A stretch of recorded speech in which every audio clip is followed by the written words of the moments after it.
Hello, everyone. Today we in Matthew chapter 5 and verse number 9. Blessed are the peacemakers, for they shall be called the children or sons of God.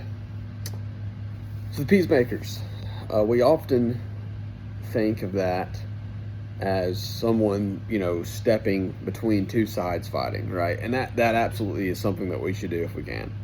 But something that I think that we often don't do a good job of at all is also being the peacemaker in a situation that we're involved in, right? Maybe we're getting in an argument over politics or theology or whatever the case may be.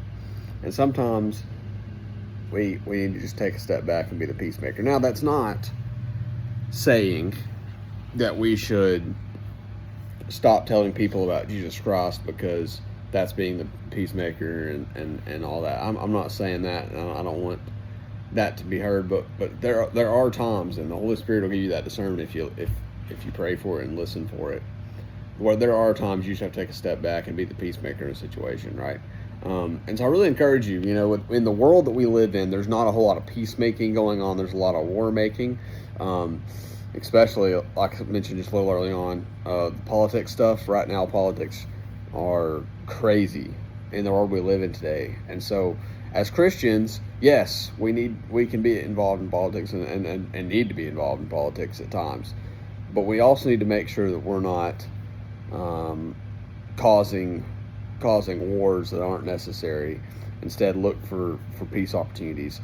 That's not always possible. We're told that in Romans chapter 12, in verse number 8. It tells us that if possible, live peaceably with all men. But that word possibly is not an excuse not to. Like, we need to strive in everything that we can to live peaceably with all men and be the peacemaker that Jesus is talking about here in Matthew chapter 5. So be a peacemaker today. That's kind of the message. Thank you for listening. Have a fantastic day, and God bless.